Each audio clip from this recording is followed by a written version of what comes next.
Chapter 9: Magazines in the Age of Specialization. Cosmo has an interesting and lengthy history, early on featuring some literary powers, demonstrating the strength of magazines as a mass medium and the advertising and circulation economic model. Cosmo was bought by William Randolph Hearst in 1905. As you might expect from what we learned in Chapter 8 about newspapers, this iteration saw the magazine take up muckraking. Overall, the magazine experienced at least 4 major format changes, from an illustrated monthly for married women, to more literary, to muckraking, and back to a literary magazine for women. In 1965, Helen Gurley Brown was hired. The new format was modeled on her vision of strong, sexually liberated women and focused on love, sex, fashion, and women's careers. Since the 1740s, magazines developed as America's earliest national mass medium. They played an early role in discussing the top issues of the age: education, slavery, women's suffrage, and war. Before motion pictures and TV, magazines were the first to mass-publish visuals and the first to target niche demographics. The Review was the first political magazine. It was published in London in 1704 and edited by Daniel Defoe, who wrote Robinson Crusoe.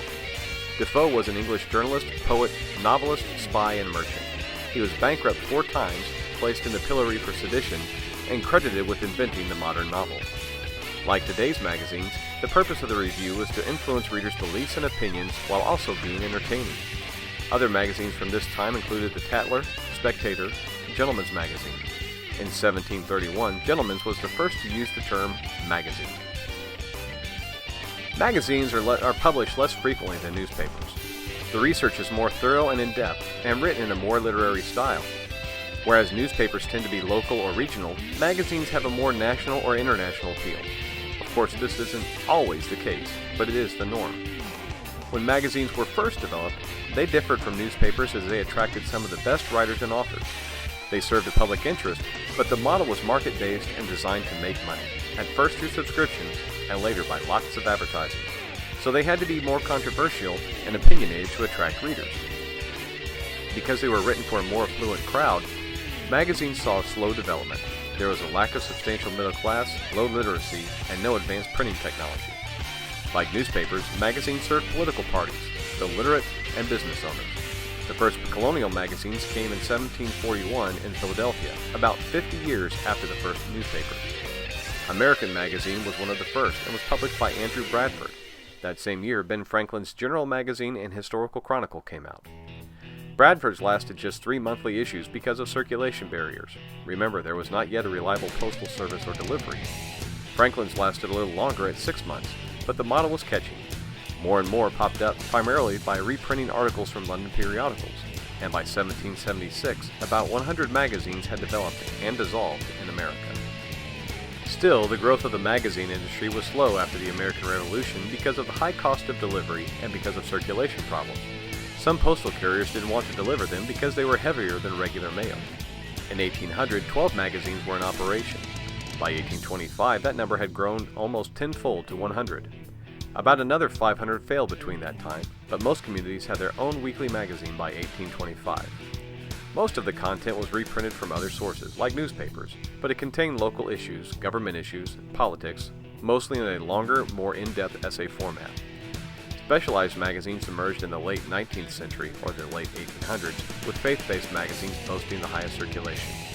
But others emerged as well. Literary journals like the North American Review, which established the work of celebrated authors Mark Twain, Henry David Thoreau, and Ralph Waldo Emerson, grew, as did professional specialty pubs like American Farmer, American Journal of Education, American Law Journal, and medical journals. The 19th century is also when we had the first general interest magazine that targeted a national audience, the Saturday Evening Post, which is the longest-running magazine in U.S. history. It started in 1821. The cover you see here is from 1949 and is one of my favorites, titled Bottom of the Sixth. Like most, it reprinted some content and had original content. It also grew to include prominent writers and incorporated poetry, news, essays, and play reviews. In 1825, some 100 magazines struggled to stay around, but by 1850, nearly 600 magazines were being published. Remember, the 1830s was the time of the penny press, which meant not just the affluent could afford news. And the steam press improved circulation for newspapers. The same is essentially true for magazines. In 1828, Sarah Josepha Hale started the first magazine directed toward women. Ladies Magazine, which was general interest stories and also those that advocated for women's rights. After 9 years, she merged with Goody's Ladies Book and circulation swelled over time. By 1860, circulation was about 150,000.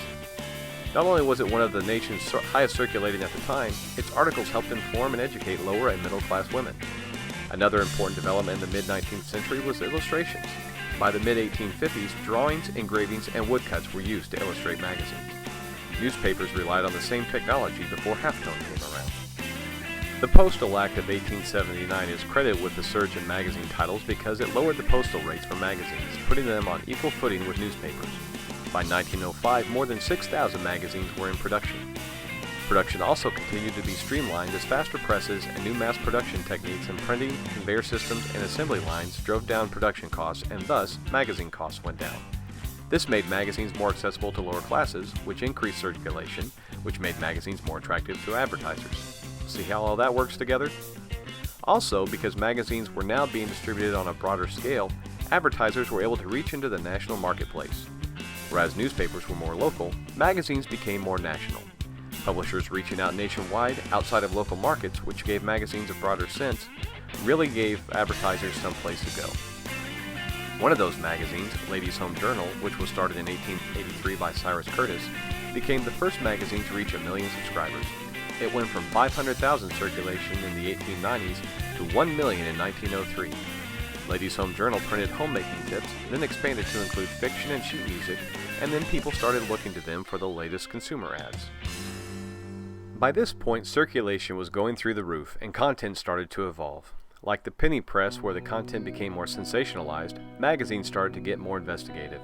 These were more focused pieces on social justice, safety, and human rights types issues. Magazines were capable of writing in a looser style, in a longer form, and in greater depth about broader issues than newspapers. Government corruption, corruption in big business, urban problems in the face of intense immigration, labor conflict, race, all became focuses of magazine investigative journalism. In 1906, an irritated Teddy Roosevelt despairingly called this style of reporting muckraking. Some important publications and stories at the time. In 1902, McClure's magazine printed Ida Tarbell's History of the Standard Oil Company, which investigated John D. Rockefeller's oil monopoly, and Lincoln Steffen's Shame of the Cities, that investigated corruption in local government. In 1906, Cosmopolitan printed The Treason of Senate, again focusing on government corruption. One of the most classic works of fiction of all time is Upton Sinclair's novel, The Jungle, which was based on muckraking by Collier's and Ladies' Home Journal. It investigated atrocities in the meatpacking industry, which led to the Pure Food and Drug Act and the Meat Inspection Act in 1906. Other reports inspired many other reforms, including the direct election of U.S. senators. General interest magazines, those that were of interest to the average American citizen, were prominent after World War I through the 1950s. Gone were the muckraking days. In their place were articles covering topics that appealed to a broader audience. Sure, investigative pieces were included, but they were no longer the standard. Whereas magazines and radio now shared a common bond, they appealed to a national audience, magazines offered visuals. Stunning photography, known as photojournalism, brought magazines to life in a way radio never could. Some of the more prominent magazines of the time included the Saturday Evening Post, Reader's Digest, Time, and Life. Life magazine was an oversized pictorial weekly that really developed a strategy to compete with popular radio. Because it was pictorial, it really advanced the field of photojournalism. It appealed to the audience's desire for images, radio journalism, advertising, and fashion. One term with which you need to be familiar is pass-along readership, which is the total number of people who come into contact with a single copy.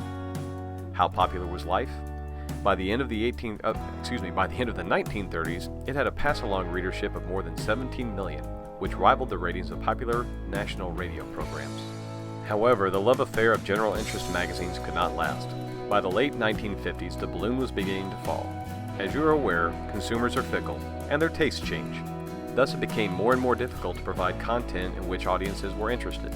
Of course, when that happens, subscriptions decrease, and, as a result, ad revenues fall. Rising postal costs also became an issue. Some of the popular magazines that folded included Saturday Evening Post, Life, and Look. They tried to stay afloat by selling issues at a loss to maintain circulation figures, but ultimately the loss in advertising dollars that were going to television and those increased postal rates spelled doom. But the big downfall? Television. Magazines provided the images radio could not. Television made those images move. Of course, this led to great success for one magazine, TV Guide. It was a more specialized magazine, which was the direction consumer taste was headed. It also demonstrated the growing power of the checkout line at supermarkets. One of the most popular special interest magazines of the time was People.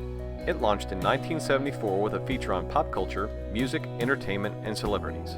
And while some believe it is too specialized to be considered a mass market, which is ridiculous given how many people are interested in these topics, it is still alive and thriving today. So with specialization, magazines are grouped based on two characteristics. The first is advertiser type. Magazines may be consumer, business, or trade, farmer, health, fitness, etc. Specific advertisers, naturally, are going to advertise to audiences that might buy their product. The other characteristic is target demographics, gender, age, ethnic group, socioeconomic status, and the like, along with audience interest areas such as sports, literature, tabloids, and entertainment. Which brings us to the convergence age. Magazines may have been the first mass medium to fully embrace the internet. It was supposed to mean death to all print publications, but the magazine industry recognized that companion websites were ideal for increasing reach. The internet could allow unlimited space and helps magazines get past paper, printing, and postage costs. New technologies like 3D modeling, mobile apps, and the like have helped magazines survive the digital age. In fact, today some magazines, called webzines, are only online. These next couple slides are pretty self-explanatory. They depict some of the key departments and duties within magazines. Remember, print publications are divided into the editorial staff, those who provide the writing and photography, the content that makes a magazine, the production and technology staff that actually puts the thing together, the advertising and sales staff that takes care of the major money that comes into the operation, and the circulation and distribution staff that takes care of the day-to-day readers. Not a whole lot to say here. On these next two slides, you can see the major magazines. Alternative magazines aim to satisfy small but loyal groups of readers. They tend to define themselves in terms of politics, either left, such as the Progressive, In These Times, and The Nation, or right, the National Review, American Spectator, and Insight.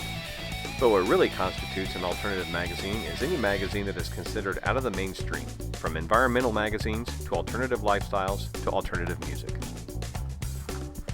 An important thing to remember is that magazines have played an important role in transforming the U.S. from a producer society to a consumer society. Why? Because producers are trying to meet the needs and wants of consumers, and they better satisfy, or they'll die. We as Americans have plenty of other places to get our information, and plenty of options for our needs. And because of specialization, we can get the information we want in depth, thorough, and complete. So we have an opportunity to be better informed and to really view ourselves as participants in democracy.